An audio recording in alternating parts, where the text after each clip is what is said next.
You want to now, Nevada, take a moment to look at some highlights of the week? Yes, this seems like a great point to do it. There were some big home runs, some big defensive plays, and of course, some great pitching performances. So let's roll the tape. Swung on. This will do the job for at least one run. Headed to the wall, looking up, and that baby's gone. Tyler Lozano, a 2-run blast, his first home run of the season, has made it 2-0 Oakland as Harris crosses the plate.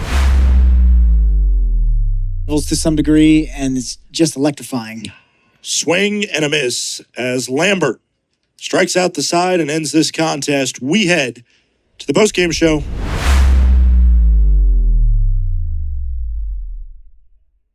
Hitters count, golfed up into right field. Clarkson working back towards the track, and it's just beyond his reach. Charging towards third base. The relay will come in, and just not in time, as it's an RBI triple by Daniel Harris IV, and we're all square at 3 apiece. He knows that he has just one swing left, and he's really being patient to see a shot. This one's sky high to left field. Does it have enough? And yes, it does. 3 home runs by Buford. What a mark to put up. That one might be 4 as it's going to the track, and it's gone. 4 home runs by Buford as he shellacks that one sky high to left. And it's gone. Cam Buford with 5 home runs has set a very significant mark. It's a full league around a U.S. Army base. As this one is hammered, might be the second home run of the night for Drewick. Going back to the fence, and that one is gone. I believe that took a piece Of the scoreboard? off of the P in Glacier Bank Park. Along the way, the Ballers won 5 games in a row. They took 5 of 6 at Glacier. Beautiful ballpark, by the way. I don't think you need to get into all that, but it looked really cool. But what were the main things that stood out to you in that? Because I remember, when we'll get to the knockout round win too, but at this one point in the series, pretty early on, it stopped being called Glacier Bank Park and started to be, I guess it was Glacier Bank Arc or Dark. I don't even know what it would be called anymore because Davis Drewek knocked out the P there. Right. And I think that's one of the most important parts of the series, Casey, is that the Ballers made their stamp on it so early. Specifically, Davis Drewek made his stamp on it so early.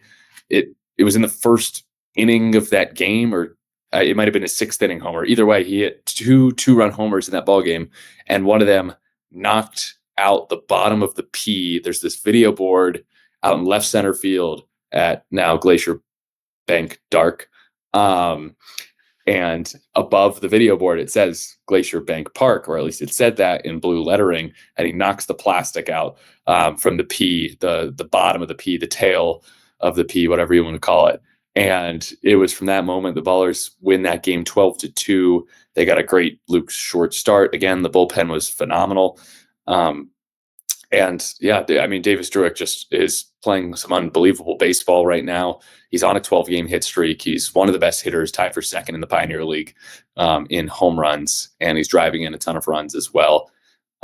So yeah, his story's pretty cool, and I look forward to getting to tell more of his story as the season goes along, because he looks like a guy who either isn't going anywhere or hopefully won't be here for too much longer. That's the hope for any guy on the Ballers. You want them to, make their way into affiliate ball, and he's playing like a guy who's insanely deserving of it.